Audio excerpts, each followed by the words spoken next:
자, 오늘은 잎으로부터의 DNA 추출, 직접 식물 잎으로부터 DNA를 추출해 보도록 합시다. 저번 시간에는 DNA 연구를 위한 기본적인 테크닉, 전기영동에 대해서 배웠죠. 그래서 오늘은 잎으로부터 DNA를 추출해서 그 전기영동 테크닉에 의해서 직접 추출한 DNA를 확인까지 해보도록 합시다. 그래서 여기 이렇게 보시면 뭐가 콧물 같은 놈이 있죠. 이게 바로 DNA입니다. 자, 그래서 우리는 오늘 무엇을 해야 되느냐? 일단 DNA를 추출하는데 DNA의 성질을 이해를 해야 됩니다. 그래서 여러 가지 도구, 기본적인 장비, 표던, 신물리기, 전기영동기 그런 거를 다시 한번 숙지를 하면서 DNA 원리를 이해를 하고, DNA 성질을 이해를 하고 그 성질에 의해서 DNA를 추출해 보도록 합시다. 자, 그 이전에 백그라운드 1, 액체 질소에 대해서 좀 알아야 됩니다. 우리는 그래서 식물은 세포벽을 갖고 있죠. 세포벽을 파쇄를 해야 됩니다. 그래야지 내용물이 이제 추출이 밖으로 나와서 DNA 추출이 가능하게 되겠죠. 보통 우리가 식물을 얼리면 어떻게 돼요? 얼렸다 다시 녹이면 파김치가 된다 그러죠. 파김치가. 그래서 밭작물에 서리가 내리면 식물체가 얼면서 부피가 늘어나서 세포벽이 파괴가 되는 거죠. 그래서 쭉 처지게 되는 거죠. 그래서 이제 세포벽이 그런 식으로 이제 파괴가 되는 거죠. 그거를 우리는 액체 질소를 이용을 해갖고 완전히 얼린 다음에 막자사발로 갈면 식물 조직을 분쇄할 수 있게 되는 것입니다. 자, 액체 질소를 이용해서 가는데 액체 질소의 성질을 우선 알아야겠죠. 질소가 액화가 되면 온도가 마이너스 196도입니다. 그래서 극저온입니다. 극저온. 그래서 매우 취급에 조심하여야 되겠죠. 그죠? 그래서 특히 피부에 직접 닿는 경우 피부가 심하게 손상될 수 있습니다. 그래서 반드시 저온 장갑을 끼고 취급을 하는데 우리는 오늘 실험을 할 때 우선 면장갑을 하나 끼고 그다음에 그 위에 그 폴리그럽을 껴가지고 이렇게 면장갑에 액체 질소가 스미지 않게 이렇게 하고 실험을 하면 됩니다. 특히 액체 질소가 탁 튀어갖고 안구에 튀면 큰일 나겠죠. 그래서 안전 고글을 반드시 착용을 하고 액체 질소를 취급을 해야 됩니다. 그래서 안경 낀 사람들은 뭐 괜찮은데 혹시라도 안경 안 낀 친구들은 탁 튀어가지고 한 번이라도 눈에 안구에 탁 닿으면 큰일이 나겠죠. 그래서 이 전용 이제 거글 있죠, 거글. 근데 안경 낀 사람들도 안경 위에 이렇게 거글을 낄 수 있게 됩니다. 이렇게 여기 보시는 바와 같이 이런 거글 있죠. 그래서 개인적으로 다 준비가 되어 있으니까 액체 질소를 다룰 때는 반드시 고글을 끼고 실험을 하도록 합시다. 액체 질소는 극저온 상태를 유지시켜 줍니다. 그래서 여러 가지 이제 산업적으로도 이용되죠. 그래서 특히 생물 분야에는 전기가 많이 소모되는 이제 80도, 마이너스 80도의 초저온 냉동고란 게 있죠. 그거를 대신해서 이거보다 온도가 더 높아요. 196도예요. 그죠? 그러니까 시료를 장기 보관할 때 냉동 생체 시료를 액체 질소에 퐁 담궈서 그냥 보관하기도 합니다. 그래서 여러분들이 뭐 익히 알고 있는 정자 보관, 난자 보관 그럴 때 이제 196도 액체 질소를 사용하죠. 그리고 영화 같은 데 보면 냉동 인간을 만들고 그럴 때 우주 여행하고 그럴 때 동면하고 그럴 때 액체 질소를 싹 들어가고 그런 이제 장면들도 많이 납니다. 또 산업적으로 또 액체 질소가 한 군데 사용되는 거는 컴퓨터 CPU가 그러니까 굉장히 열이 많이 나죠. 그래서 보통은 팬으로 그거를 식히죠. 그리고 좀 더 고급 모델은 이제 물로 이 라디에이터 같이 자동차 라디에이터 같이 이제 그렇게 CPU를 냉각을 시키는 것도 있는데 엄청 빠른 컴퓨터 그런 슈퍼컴퓨터 그런 거 있죠. 슈퍼컴퓨터 엄청나게 열이 많이 납니다. 그래서 CPU 자체를 액체 질소 속에 보관을 하는 그런 디자인이 되어 있는 슈퍼컴퓨터들도 많이 있습니다. 자, 시료의 냉동 보관이란 이슈가 나왔으니까 우리가 조금 더 알아보면, 일반적으로 우리 집에 냉장고들이 있죠. 집 각각의 집에. 그러면 냉장은 4도 정도를 뜻하죠. 그리고 위에 있는 이제 냉동고, 얼리는 거는 주로 이제 마이너스 20도입니다. 그래서 뭐 참치 냉장고, 참치집에 가면 참치 보관용 참치 냉장고, 그런 건 이제 마이너스 40도까지 떨어집니다. 그런데 이 온도를 낮추는 거를 뭘로 해요? 이제 컴프레서, 압축기를 통해서 압축을 했다가 이제 압력을 낮춰주면 그때 열을 빼앗는 그런 원리를 이용을 해서 이제 온도를 낮추는 거죠. 그렇기 때문에 컴프레서가 필요한데, 한 개의 컴프레서로는 마이너스 40도 정도까지, 그러니까 참치집에 있는 냉장고, 참치 그 음식점에 있는 냉장고 같은 경우는 마이너스 40도까지 한 개의 컴프레서로 그렇게 가는데, 이제 우리가 실험실에서 많이 쓰는 냉장고를, 초저온 냉장고를 뭐라 그래? 딥 프리저라고 합니다. 딥 프리저. 마이너스 80도까지 내려가요. 컴프레서가 두 개입니다. 1차 컴프레서, 2차 컴프레서. 가격 굉장히 비쌉니다. 그래서 거의 뭐 한 1,000만 원이 넘는 그런 굉장히 비싼, 그리고 마이너스 80도까지 내려가는 그런 초저온 냉동고를 우리 실험실들에서 대부분 많이 사용을 합니다. 근데 얘기를 한 것 같이 마이너스 80도 이하로도 우리 떨어뜨릴 수 있는 지금 액체 질소를 이용한 극좋은 생체 보존 장치, 그걸 뭐라 그러냐, 크라이오 바이올로지컬 시스템, 크라이오 시스템이라고 합니다. 그래서 마이너스 196도 상태에서 액체 질소 탱크에 시료를 탁 담고 뚜껑만 닫아 놓으면 이제 되는 거죠. 자, 이렇게 생긴 것들입니다. 이렇게 큰 탱크에 뭐 정자, 난자 이런 거를 퐁 빠뜨려 갖고 보관하는 거죠. 액체 질소가 곰방 날아갈 것 같죠. 근데 그러지 않습니다. 굉장히 보온이 잘 돼 있는 그런 크라이오 시스템입니다. 그렇기 때문에 뚜껑만 딱 닫아 놓으면 상당히 오래 갑니다. 그래서 컴프레서 1차 컴프레서, 2차 컴프레서까지 돌리고, 그래서 마이너스 80도까지 이제 유지를 하는데 굉장히 중요한 겁니다. 엄청 중요한 게 있어요. 예를 들어서 뭐 난자를 보관한다든지 그런 시스템이 있는데, 만약에 뭐 전쟁이 나든지 그래서 전기가 나가버리면 완전히 다 이제 망치는 겁니다. 온도가 올라가면. 그럴 때 이 크라이오 시스템을 이용을 하면 훨씬 더 저렴하게 낮은 온도로 장기간 보관할 수 있다는 겁니다. 그래서 이 탱크 속에 딱 놔두면 뭐 전기가 하나도 없는 상태로 뚜껑만 딱 닫아 놓으면 거의 뭐 한 달 이상을 그대로 유지할 수 있는 그런 기능을 합니다. 그래서 액체 질소를 계속 이제 부어주면 되는 거죠. 그런 걸 뭐라 그런다고요? 극좋은 생체 보존 시스템, 크라이오 바이올로지컬 시스템이라고 부릅니다. 자, 백그라운드 2. DNA 자체에 대한 이제 성질을 좀 알아야지 DNA 추출에 관한 이제 실험을 할 수 있습니다. 생각을 해봅시다. 조직을 액체 질소로 이제 갈아서 파쇄를 했어요. 그러면 세포 속에 DNA가 있겠죠. DNA 분해 효소입니다. 그래서 DNA가 평소에는 백큐리나 이런 데 쌓여 있겠죠. 그러다가 세포 속으로 이제 릴리즈가 되지 않는데, 조직을 파쇄하면 즉시 이제 DNA가 방출돼서 옆에 있는 DNA들을 마구마구 파괴하기 시작하게 됩니다.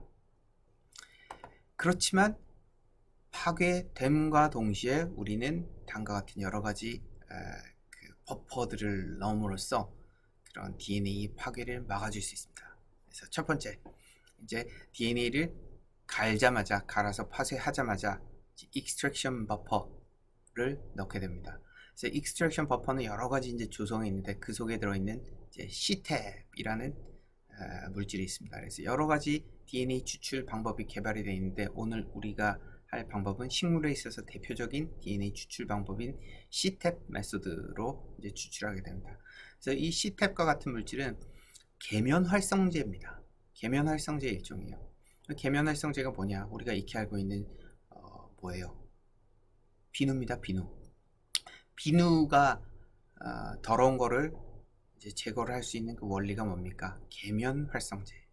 이 하나의 파티클, 더러운 물질들을 어떤 물질이 싹 싸주는 거죠. 그래서 딴 것과 분리를 시켜주는 겁니다. 그런 게 바로 계면활성제죠. 그래서 모든 물질들을 각각 물리적으로 이제 분리시키는 그런 역할을 하는 게 바로 C탭입니다. 그래서 익스트랙션 버퍼를 탁 넣어주면 바로 DNA는 DNA 따로, DNAG는 DNAG 따로 이렇게 서로 분리를 시키는 계면활성제 역할로 분리를 시켜주는 원리로 서로 물리적으로 붙지를 못해서 반응을 못하도록 하는 겁니다.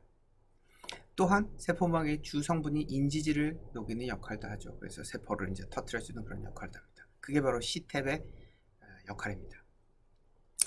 그리고 또 익스트랙션 버퍼 속에는 뭐가 들어있냐면 EDTA라는 것이 들어있죠. EDTA는 뭐를 하는 물질인가 하면 킬레이트 작용을 한다고 이제 알려져 있어요. 그래서 킬레이션, 화학에서 많이 나오는데 효소 작용에 필수적인 마그네슘 이온 같은 거, 그런 금속 이온을 이것도 마찬가지로 둘러싸서 효소 자체를 불활성시켜주는 그런 역할을 합니다.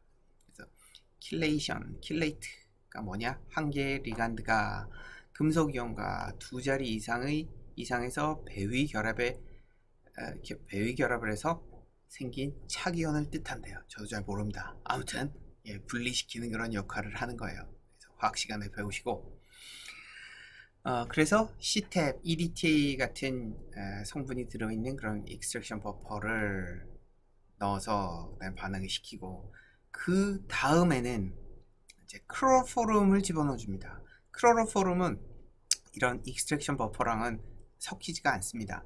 그렇지만 막 흔들어주면 이 클로로폼 알갱이가 단백질에 부딪힙니다. 그래서 단백질에 부딪히면 단백질 자체를 이제 비활성화 시켜주는 물질이 바로 클로로폼입니다.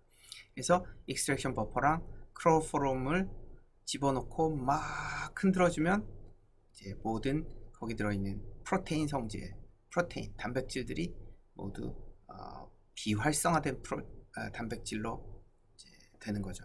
그래서 단백질이 비활성화되면 효소로서 작용을 하지 못하고 엔자임으로 작용하지 못하고 이제 비활성화가 돼버린 거죠. 그래서 효소 작용을 정지시켜 줍니다. 자, 여기까지는 이제 쭉 DNA 익스트랙션의 과정들이고 그 다음에는 DNA 자체의 성질을 알아야 됩니다. 그래서 DNA 성질 첫 번째, DNA는 설트, 염의 존재하에서 70% 정도의 에틸알코올이죠. 에탄올을 집어넣어주면 엉기게 됩니다. 펠렛이 만들어진다고 그래요. 그래서 첫 번째 사진에서 본 이런 식으로 엉기게 돼요. 그러니까 염의 존재하에서 70%의 알코올. 그러면 엉기는 성질을 갖고 있다. 그래서 이렇게 엉겼을 때 원심 분리를 해요. 그러면 엉긴 DNA가 가라앉는 거죠. 가라앉아 갖고 밑에 콧물 같은 그런 가라앉은 펠렛이 만들어지고 그리고 다른 이물질들은 용액 속에 다 남게 되는 거예요. 그러니까 DNA만 엉겨서 센트리퓨지 시키면 밑으로 가라앉죠. 그러니까 위에 있는 상등액을 싹 따라주면 다른 물질로부터 DNA를 분리를 시킬 수 있는 역할을 하는 것입니다. 이러한 성질을 이용해서 순수한 DNA를 추출할 수 있습니다. 그리고 또 하나 DNA의 성질, DNA는 물에 잘 녹습니다. 물에. 그리고 또한 EDTA, 트리스 EDTA 그런데 T입니다. 트리스 EDTA 그래서 TE 용액에 무지무지하게 잘 녹습니다. 물보다 좀 더 잘 녹습니다. 그래서 DNA를 추출하고 맨 마지막에 다른 실험을 할 때 그럴 때는 순수한 DNA가 필요하잖아요. 그러면 이제 물로 녹이고 아니면 DNA 추출 과정 그럴 때 이제 DNA를 녹이고 또 다른 스텝으로 넘어가고 할 때는 훨씬 물보다 빨리 잘 녹는 트리스 EDTA 용액을 사용하게 됩니다. 자, 그래서 우리는 벌써 원리를 배운 겁니다. 그래서 염의 존재에서 일단 세포를 갈아주고 DNA를 딴 것과 분리시켜서 DNA즈에 의해서 파괴가 되지 못하도록 한 다음에 그 다음에 어떻게 한다고요? 클로로폼을 넣어줘가지고 막 흔들어주면 모든 DNA즈 그런 게 없어지고 그 다음에 클로로폼을 다시 또 분리해야겠죠. 그 다음에 DNA가 포함되어 있는 용액 속에 설트를 넣어주고 그 다음에 70% 농도의 알코올을 70% 농도로 맞춰주면 펠렛이 생기고 센트리퓨지 하면 순수 DNA만 엉기고, 그죠? 그래서 한 번만 하는 게 아니고 이 엉기고 센트리퓨지 시키는 거를 한 번만 하는 게 아니고 70% 에탄올에서 엉겼어요, 센트리퓨지 시켰어요, 밑에 펠렛이 형성이 됐어요, 위에 이물질이 들어있는 용액을 따라 버리고 그리고 다시 T로 녹입니다. 그리고 또 다른 염을 넣어주고 그 다음에 70% 에탄올을 또 농도를 맞춰주면 다시 펠렛이 형성이 되고 거기에 원심 분리를 해서 밑에 가라앉는 것만 남기고 또 상등액은 버리고 이 과정을 이제 반복하는 겁니다. 그럼 점점 아주 순수한 DNA를 얻을 수 있게 됩니다. 보통은 한 두세 차례 정도 이 과정을 거칩니다. 근데 세 차례 이상 이렇게 거치는 그런 긴 프로토콜이 있는데 오늘은 두 번 펠렛을 그러니까 DNA를 두 번 엉기게 하는 그런 스텝으로 C탭에 의한 DNA 추출을 시도해 보도록 합시다. 자, 그래서 우리가 넣어줄 DNA 익스트랙션 버퍼, C탭 버퍼라는 거를 이제 사용하게 됩니다. 그래서 C탭 DNA 익스트랙션 버퍼는 뭐 이미 만들어져 있지만 그래도 성분을 보면 트리스 HCl이라는 거, 그다음에 트리스 아까 EDTA, 트리스 EDTA 다 들어있네요, 그렇죠? 그다음에 나트륨 NaCl 뭡니까? 염이네요, 염, 그죠? 그리고 여기 벌써 DNA가 엉겨 붙을 수 있는 그런 기본적인 성분들이 다 들어가 있는 거예요. 여기 알코올만 넣어주면 이제 어떻게 해요? 엉겨 붙게 되겠죠. 그 다음에 2%의 C탭을 2X로 넣어준다. 2X 뭔지 저번에 얘기를 했었었죠. 그래서 10X 그럼 원하는 농도의 2배, 2X 그럼 사용하는 농도의 2배 더 진한 농도를 넣어준다, 뭐 이런 뜻이라 그랬죠. 그래서 일반적으로 이렇게 C탭 버퍼를 디자인을 한 겁니다. 그래서 2X C탭 버퍼라고 익스트랙션 버퍼를 이렇게 표현을 합니다. 그래서 이렇게 넣어주고 이 농도를 맞추려면 500 마이크로에 이렇게 넣어주고 그 다음에 500 ml까지 DW 채워서 녹인 후에 pH를 맞추면 이제 C탭 익스트랙션 버퍼가 완성이 됩니다. 이미 만들어져 있습니다. 자, 그래서 이미 다 얘기를 했는데 그래도 DNA 추출 과정을 스텝 바이 스텝으로 한번 알아보도록 합시다. 전체적인 거는 이미 얘기를 했어요. 자, 실험 직전에 해둬야 할 것은 워터베스의 65도 온도를 먼저 맞춰 놓습니다. 그래서 온도가 올라가는 거는 좀 오래 걸리니까 실험 시작하자마자 65도로 맞춰 놓고 시작합니다. 그래서 약 1, 2g 정도 되는 여러 가지의 오늘 식물체를 하나씩 갖고 오라 그랬죠. 그래서 잎도 괜찮고 야채, 채소 이런 잎 괜찮고 그 다음에 씨 들어있는 뭡니까? 낙엽도 괜찮고 모든 식물의 부위에서 DNA 추출이 가능합니다. 꽃을 갈아도 되고 열매를 갈아도 되고 줄기를 갈아도 되고 식물 시료 식물체 내에는 어디든지 이제 DNA가 당연히 있겠죠. 근데 얼만큼 잘 추출이 되냐는 조금 이제 틀리겠죠. 그래서 가장 쉽게 잎에서 주로 많이 추출합니다. 그래서 1, 2g 정도 되는, 그러니까 뭐 깻잎 한 장, 깻잎 두 장 요 정도 부피라고 생각하시면 됩니다. 그거를 식물을 막자사발에 넣고 그다음에 저온 장갑을 끼라 그랬습니다. 그러니까 여러분들 면장갑 끼고 그다음에 폴리그럽을 끼고 액체질소를 부은 다음에 액체질소를 부으면 충분히 가만히 두세요. 그러니까 막자 사발이 온도가 충분히 내려가도록, 그러니까 액체 질소를 바로 붓는다고 막자 사발의 온도가 바로 196도까지 내려가진 않잖아요. 그러니까 어느 정도 증발을 하도록 액체 질소가 막자 사발을 훨씬 온도를 낮추고 그 다음에 증발을 하도록 거의 액체 질소가 거의 남아있지 않은 상태, 그때가 될 때까지 기다립니다. 그러고 막 갈기 시작하는데 잘 갈면 잘 갈수록 DNA의 수득률이 좋습니다.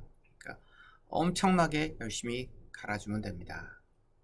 그래서 잘 갈린 식물체 그 시료는 하얀색이 날 때까지, 하얀 가루가 될 때까지 갈아줍니다.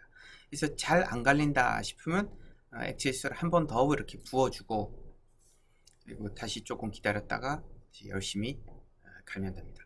액체 질소가 피부에 닿으면 피부 조직이 파괴됩니다. 그러니까 장갑을 끼고 매우 주의해서 파쇄를 시키면 됩니다.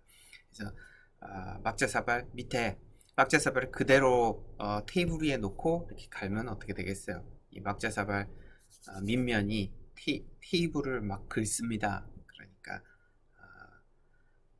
휴지를 한 장 뽑아서 거기에 놓고 그 위에 막 사발을 놓고 거기에서 이제 액체수를 붓고 갈면 됩니다.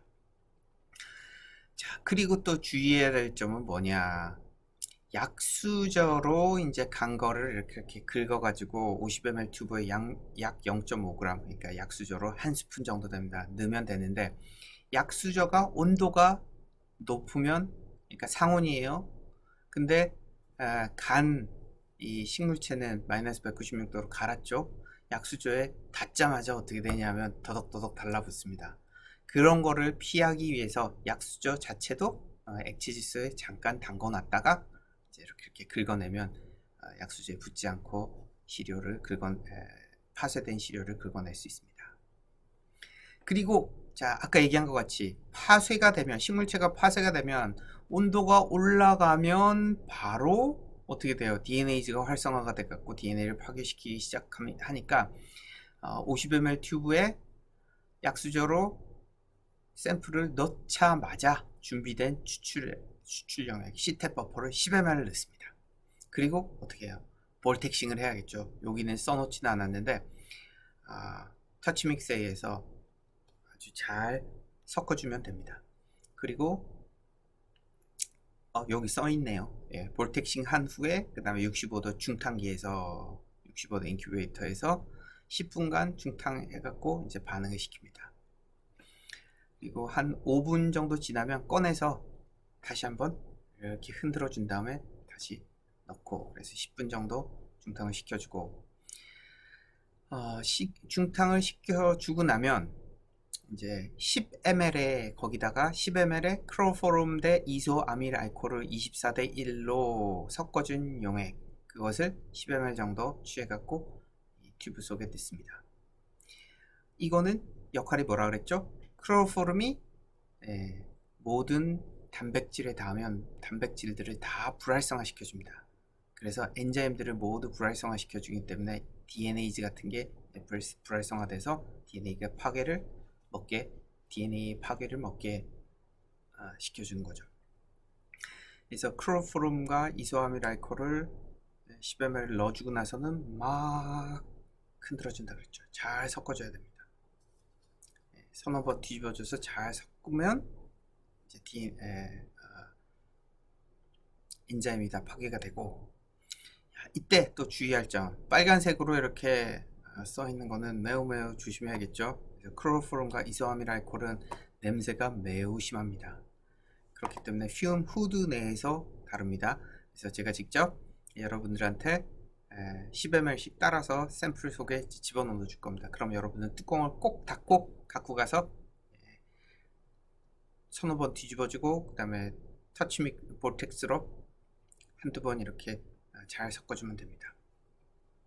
그러고 나서는 우리가 사용은 안 해봤죠. 우리가 본 적 있는 그런 스윙 버켓 센트리퓨즈 큰 거, 그거를 이용해서 3000 rpm에서 약 5분간 원심 분리를 합니다.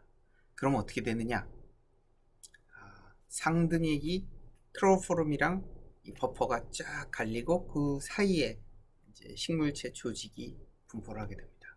그래서 우리는 거기서 지금 DNA가 어디 있겠어요? 클로로폼은 굉장히 비중이 높다 그랬어요. 맨 밑에 클로로폼이 있고, 그 다음에 중간에는 뭡니까?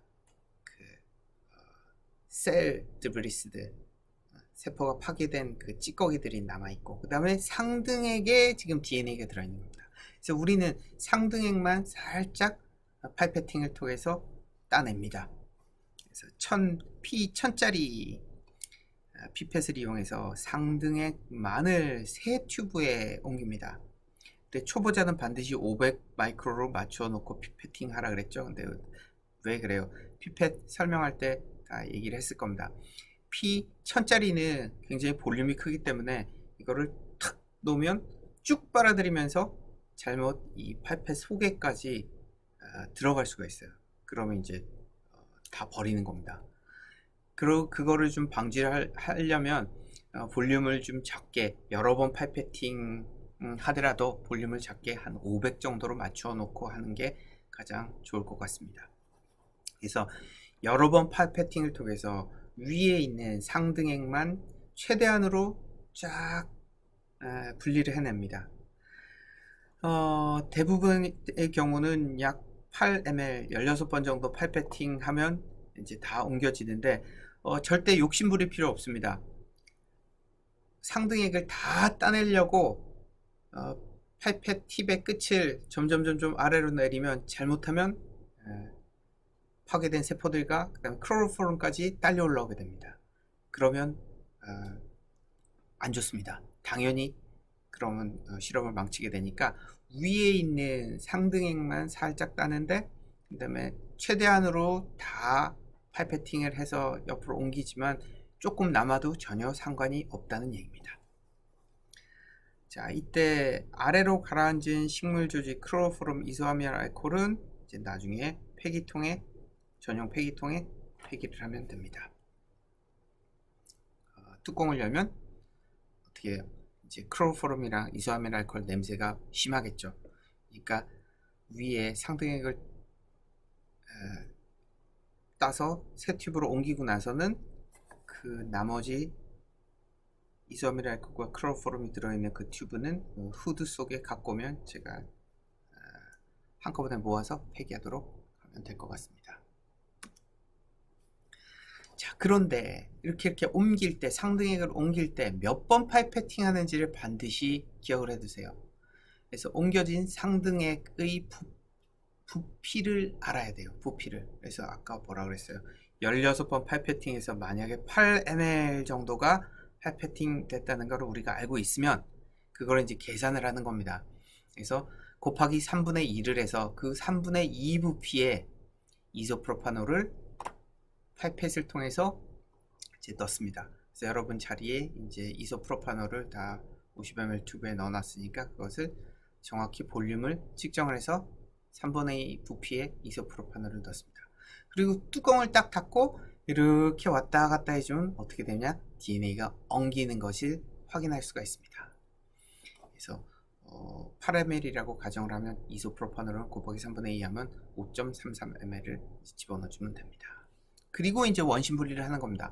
원심 분리를 하면 똑같이 3000rpm에서 5분간 원심 분리를 하는데 이제 큰 센트리퓨지가 5분간 돌아가면 열이 굉장히 많이 발생을 하니까 이제 4도로 유지시켜 놓을 겁니다.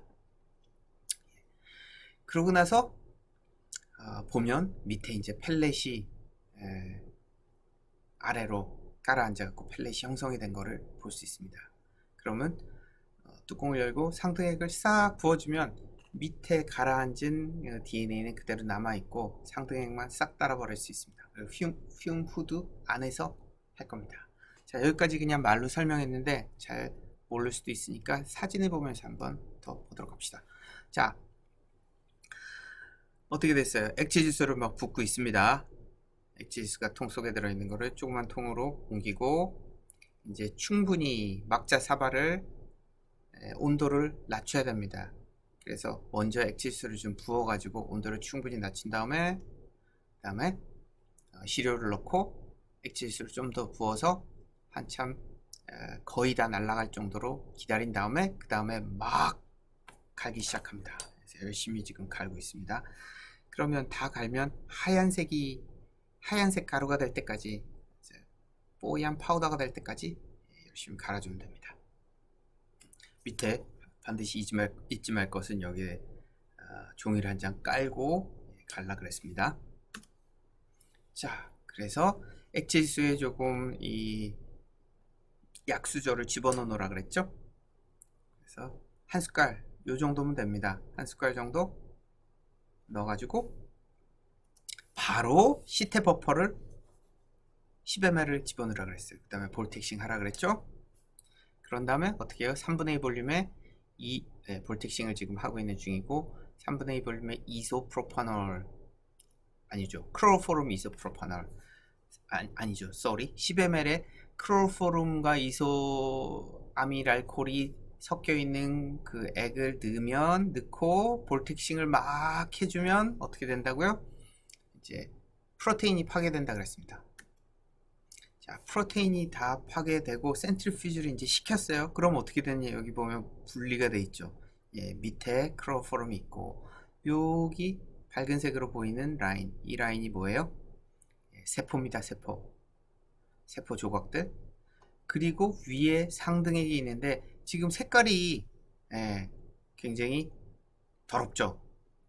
맑은색이 아니고 아직까지는 색깔이 더럽습니다. 그래서 옆에 지금 새 튜브에 500 마이크로로 P10을 500 마이크로 맞춰 놓고 몇 번 팔페팅 렌즈 세가면서 부피를 재가면서 여기 있는 상등액만 다 새 튜브로 옮겨주는 겁니다. 그 다음에 어떻게 한다고요?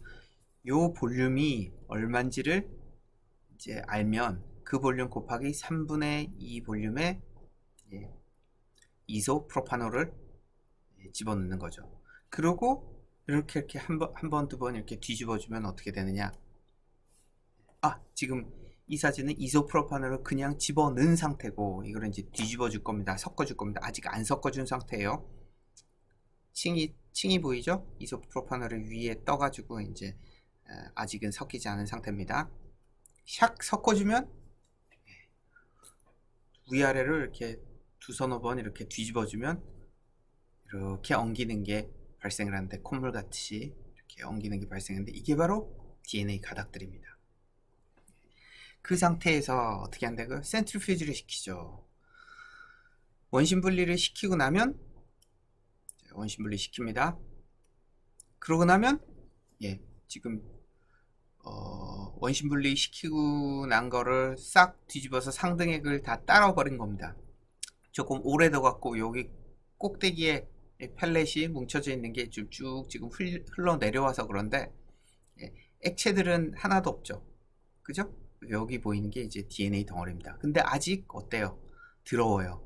불순물이 굉장히 많이 포함되어 있습니다. 그래서 이런 펠렛을 만들어 센트리퓨즈 하고 그 다음에 상등액을 버리는 과정을, 그리고 다시 녹이고 그 과정을 반복한다 그랬죠. 그래서 첫 번째 펠렛을 만든 스텝까지 우리는 할 겁니다. 그리고 여기 묻어있는 이 알코올 성분들을 다 날려버려야 되는데, 휴지를 한 장 뽑아서 이 안쪽을, 튜브 안쪽을 이 DNA는 건드리지 말고 싹 닦아주면 됩니다. 여기까지 아까 프로토콜에 설명을 했죠.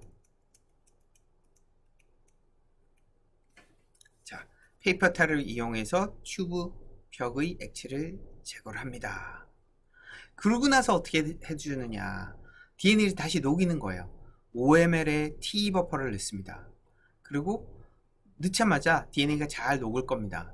근데 불순물이 좀 들어가 그러면 DNA가 잘 안 녹을 때도 있어요. 그러면 65도에서 이 튜브를 중탕을 해주면, 그러면 좀 더 DNA가 잘 녹습니다.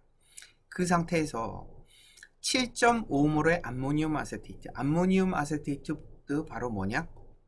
염입니다. 염, 썰트라고 하는 거죠. 썰트의 한 종류죠. 썰트를 이제 집어넣어 줍니다. 2.5ml을 집어넣습니다. 그리고 95% 에탄올을 20ml를 집어넣으면 어떻게 되느냐?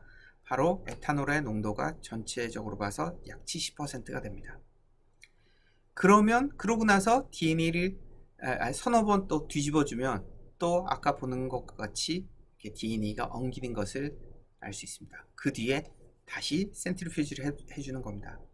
그래서 3000rpm에서 5분간 다시 센트리퓨지를 해주고, 그 다음에 센트리퓨지를 해주고, 두 번째 센트리퓨지를 해주면, 두 번째 이제 뭡니까, 아모늄 아세테이트를 넣어주고, 그 다음에 에탄올을 넣어주면 이렇게 맑은, 훨씬 깨끗한 용액이 되죠. DNA가 막 엉긴 게 보이죠. 센트리퓨지를 해주면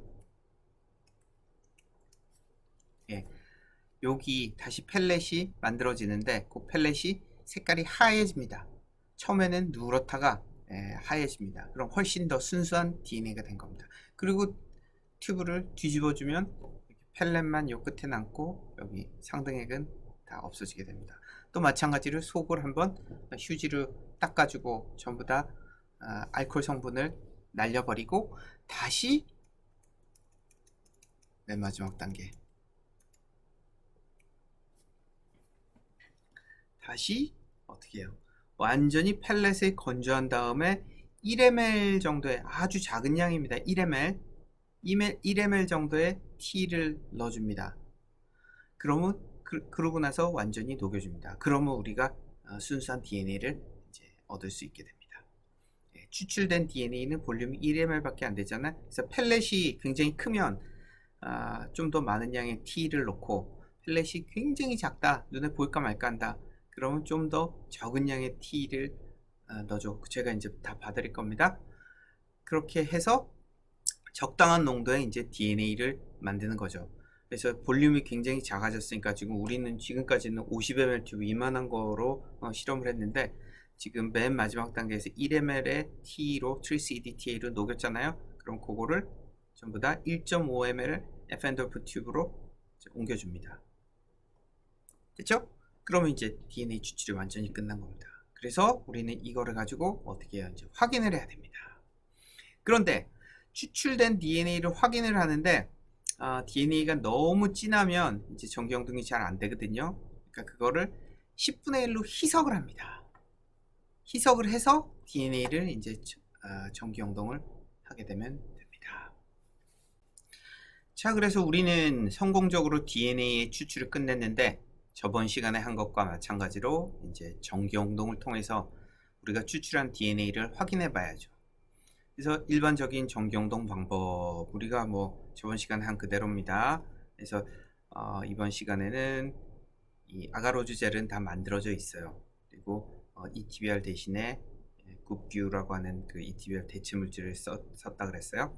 ETBR을 첨가한 1.5% 아가로즈 젤을 만든 후에 충분히 온도를 내려 이제 굳혀놨습니다.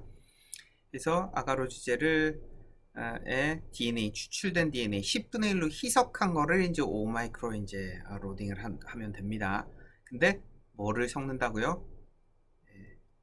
브롬피놀 블루, 침강제 플러스 염료, 브롬피놀 블루를 1마이크로리터를 파라필름 상에서 팔펫을 이용하여 콕콕콕 찍어 놓은 다음에 그것과 5마이크로를 섞어서, 5마이크로의 DNA 섞어서 전체 토탈 5 플러스 1 하면 6이죠. 6을 전체를 다 아가로즈젤 웰에 넣어야 돼요. 한 방울도 남기면 안 되죠. 그래야지 정확한 농도를 이제 계산할 수 있게 됩니다. 그래서 100V에서 약 15분간 전기영동을 시키고, 그 다음에 UV 일루미네이터 상에서 젤독이죠. 젤독. 우리는 젤독에서 이제 관찰하고 사진을 찍고 하면 됩니다. 그런데 우리가 뽑은 DNA가 도대체 농도가 어떻게 되며, 농도를 알고 있으면, 그리고 우리가 뽑은 DNA의 볼륨을 알고 있으면 전체 토탈 얼만큼의 DNA를 뽑았는지 알 수가 있겠죠. 그래서 다음과 같은 정량 과정을 통해서 DNA를, 우리가 뽑은 DNA의 전체 양을 한번 측정해 보도록 합시다. 그래서 저번 시간에 이미 이 과정은 해 봤습니다. 그래서 양을 알고 있는, 농도를 알고 있는 500나노그램 per 마이크로리터라는 농도를 알고 있는 람다 페이지 람다 DNA를 시리얼 다일루션을 해서 준비를 합니다. 그래서 10분의 1 희석, 20분의 1 희석, 50분의 1 희석, 저번 시간에 한 것보다 훨씬 촘촘히 이제 희석을 한 거를 준비를 합니다. 그러면 10분의 1 희석한 거는 50 나노그램 퍼 마이크로리터라는 걸 알 수가 있는 거고, 그 다음에 20분의 1 희석한 거는 25 나노그램 퍼 마이크로리터라는 게 이제 계산이 되죠. 50분의 1은 10 나노그램 퍼 마이크로리터, 100분의 1, 그 다음에 200분의 1, 그 다음에 500분의 1, 1000분의 1까지는 필요 없어서 이번 시간에는 1000분의 1은 하지 말도록 합시다. 그래서 1, 2, 3, 4, 5, 6을 6개 튜브를 이미 준비를 해 놨습니다. 그리고 여러분들이 갖고 있는 DNA가 있죠. 그쵸? 그래서 얘를 10분의 1 희석해도 되고 100분의 1 희석해도 되면, 그러니까 농도가 너무 진할 것 같으면 이제 100분의 1 희석하는 게 이제 낫습니다. 그래서 일반적으로 그거는, 이 농도는 뭐예요? 우리가 추출한 DNA 농도는 맨 마지막에 TCDTA를 얼만큼의 양을 넣어주느냐에 따라서 이제 농도가 결정이 되는 거죠. 그래서 이제 제가 적당량을 이제 알려줄게요. 그리고 나서 10분의 1보다 100분의 1로 희석하는 게 적당할 것 같습니다. 그래서 그렇게 각각이 추출한, 각각 학생들이 추출한 DNA를 10분의 1 희석해도 되고 100분의 1 희석해도 되고, 그런데 100분의 1로 희석한 게 이제 좋을 것 같아요.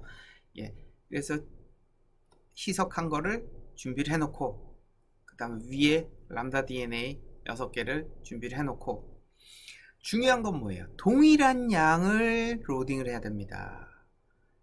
이렇게 람다 DNA를 시리얼 다일루션 해놓은 것도 각각 5마이크로리터, 그 다음에 내가 추출한 DNA를 100분의 1 희석한 것도 5마이크로리터를 여기 한 웰에 시리즈를 쫙 로딩을 하고 정경동을 시키는 겁니다. 그래서 이 샘플의 밴드가 이렇게 보입니다. 여기 이제 중간에 가운데 마커, 레더라 그러죠. 레더를 하나 이제 집어넣고 두 개를 딱 분리를 시켜주면 됩니다. 그런데 요 농도랑 어떤 게 가장 비슷해요? 그래서 여기 보면 200분의 1가 가장 농도가 이제 유사하죠. 그럼 우리는 동일량, 샘플도 5마이크로, 200분의 1 희석한 시료도 5마이크로리터를 집어넣었잖아요. 그러니까 두 개의 농도가 같다는 것을 알 수 있습니다. 그쵸? 그래서 측정하고자 하는 DNA 농도가 어떤 농도의 람다 DNA와 비슷한지 판단하고, 이에 의해서 이것만 알면 추출된 DNA의 원래 농도를 계산하는 것이 가능하죠. 그래서 위 사진에서는 100분의 1로 희석한 시료의 밴드는 500분의 1로 희석한 람다 DNA와 비슷한 농도의 500분의 요거 200분의 1보다는 조금 더 였네요. 500분의 1, 실제로는 500분의 1이랑 200분의 1 사이 정도 되는 것 같은데, 500분의 1가 농도가 비슷하다고 칩시다. 나중에 리포트 쓸 때는 요거랑 중간이었으니까 250분 아니 뭡니까 300분의 350분의 1 희석한 걸로 하든지, 그죠? 그렇게 농도를 다시 재계산할 수도 있겠죠. 자, 일단은 500분의 1이랑 요 샘플이랑 농도가 같다고 칩시다. 그러므로 100분의 1 희석한 시료의 농도는 500분의 1 뭡니까? 500분의 1 나노그램 퍼 마이크로리터가 되는 거예요. 이 시료의 농도가. 그죠? 그래서 희석 전에 100분의 1로 희석을 했으니까 희석 전에 추출된 DNA, 오리지널 튜브에 1.5ml 튜브에 갖고 있는 그런 DNA의 농도는 100 나노그램 퍼 마이크로리터라는 걸 알 수 있죠. 그리고 실험에서 추출된 DNA 양이 1000ml을 1000 마이크로리터를 이제 T를 이제 집어넣어서 맨 마지막에 녹였다고 치면, 농도를 측정하는데 이것저것 계속 따서 썼겠죠. 그래서 10 마이크로를 소모했다고 칩시다. 그럼 990이 남았어요. 그럼 뭐예요? 농도는 100 나노그램 퍼 마이크로리터고 990이 남았으니까 99,000 나노그램의 DNA를 우리가 추출한 겁니다. 추출해서 튜브 속에 갖고 있는 거예요. 99,000 나노그램 99 마이크로그램입니다. 0 3개 빼고 10의 6승이죠. 마이너스 6승이죠. 나노는 10의 마이너스 9승. 그래서 99 마이크로그램의 DNA를 성공적으로 우리는 추출했다고 이제 이 실험을 통해서 밝히게 되는 겁니다. 자, 그래서 과정은 쭉 다 설명을 했고, 그죠? 정경동 전에 본 건데 다시 한번 기억을 상기시켜 드리면, 샘플을 이렇게 쭉 배열을 시키고, 그 다음에 이거 뭐예요? 파라필름에 브롬피놀 블루, 친강제 염료, 그거를 콕콕콕 1마이크로씩 찍어 놓고, 그 다음에 시료랑 섞은 다음에 한 개 외래, 지금 이게 작은 이 아가로즈 젤이 이번 시간에는 작은 콤을 준비를 했어요. 작은 회를 준비를 했어요. 그래서 8개입니다. 8개. 그래서 시리얼 다일루션 한 거 6개, 그 다음에 한 개는 마커, 한 개는 100분의 1로 희석한 시료, 이렇게 로딩을 하면 됩니다. 그래서 15분 정도 로딩을 한 다음에 관찰하면, 트랜스뷰 일루미네이터 상에서 관찰하면 우리는 젤덕에서 확인을 하는 거죠. 이런 식으로 보이게 되는 겁니다.